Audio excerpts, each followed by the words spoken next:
it to them as well. So it's to leave the door open for others, for including others. It's very important this time. What are your sources telling you about how much of an effect this kind of pressure is having on some of the inner circle? Are they thinking of defecting? I mean, obviously we've had some defections already, but are there more on the way? We will have to see how this is going to apply, and I think just the announcement itself, although it's important, but it's not enough. I think the regime individuals will have to see some application of this announcement, because it will be a test actually to the will of the international community per se, and to what extent this is going to be applied, because the confusion that the international community has seen or has demonstrated in the past couple of weeks of the discussion over the no-fly zone did really help the regime. So this will be a test for the international community, and to what extent this could be applicable, and the regime individuals, I am certain they're taking note of that. Because that's one of the points, isn't it? I mean, this issue of the no-fly zone hasn't gone away, but we've been hearing very much from the American side that there are concerns about how it would apply. I mean, certainly the military saying, you'd actually have to bomb places. I mean, it's not a soft option. The imposition of the no-fly zone actually faces serious challenges, or number of challenges, or levels of challenges. One is the application. How are you going to do this? Are you going to only just make an announcement of no one to fly in Libya, or you're going really to bomb, like what we've seen the head of the army in the U.S. saying that you have to go and bomb. Now this makes it even more problematic and complicated, because what is then you need to discuss the mandate.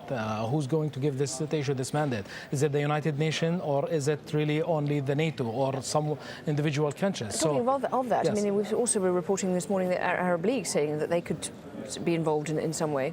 Yeah, well, the Arab League, the position has been really disappointing, because the Arab League, they mentioned something, they're with the military intervention, they're against it at the same time. This only sends mixing messages to the regime and makes the regime more stubborn, because when they first opposed it, then the second they said that we're going to collaborate with the African Union.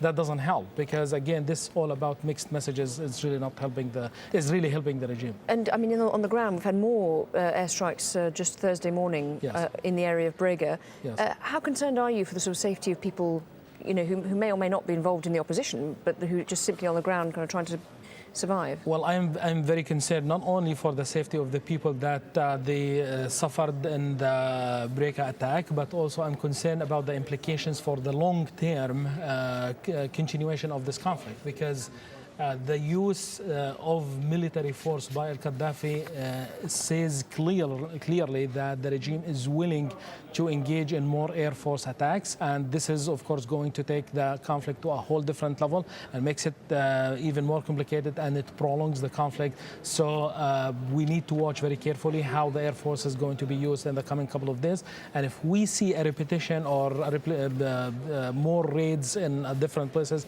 then I'm afraid we will have evidence that the conflict will be prolonged. So we need to watch this very carefully. Okay, Ibrahim Shakir, thank you very much indeed for your thoughts. Thank you. Well, let's take a look at those latest developments in Libya. As we were mentioning, there's been another air attack on the oil town of Brega, but rebels say that they're pushing Gaddafi forces back. Libyan rebels armed with rocket launchers, anti-tank aircraft guns and tanks have shored up defences to fight off Gaddafi's forces.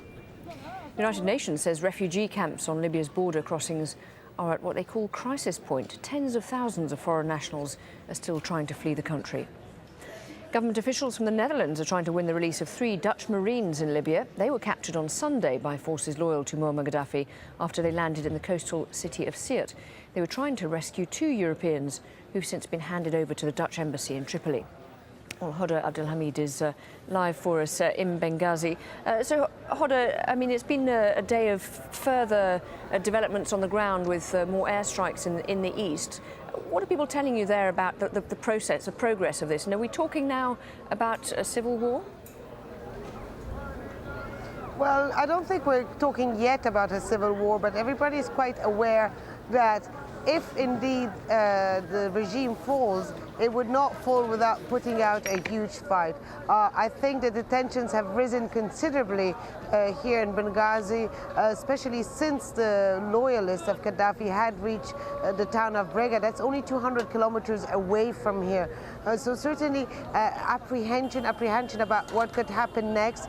The fact that the airstrikes were used by the regime is also another fear factor that has increased the pressure on from here on the international community to quickly and in a no-fly zone as quick as possible on the country to try to diminish that capability. People here do expect that if the regime would try to take back the city, it will be mainly first through an airstrike before sending any kind of ground troops, if it does, especially because Benghazi is a much bigger city. There's about 1 million people plus living here, but the tensions are growing. You see the people behind me. These people, one man was just saying, we have to go to Tripoli, we have to take the fight to that side of the country because we have to circle the Gaddafi and his loyalists there. So on that point of taking the fight to Tripoli, I mean, how realistic is that as a proposal?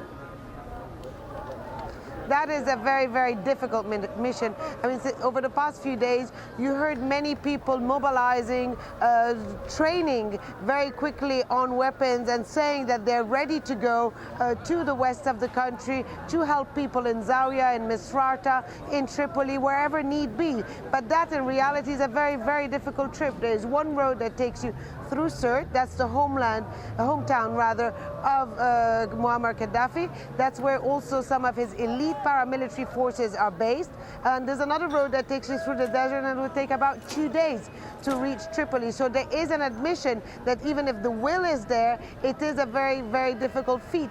Now, one member of the National Council told me, and we cannot independently confirm that, but he told me that a group of about 480 volunteers had tried to make their way to Tripoli, and only 80 of them returned here to Benghazi. The rest had been attacked and killed on the road. We cannot independently verify that, but just thus gives you an indication about how people think that how difficult it actually would be if they tried to do that by road. Indeed, it's a dangerous mission. Hoda, just interested to know a little bit about what that protest is behind you and what some of those posters say.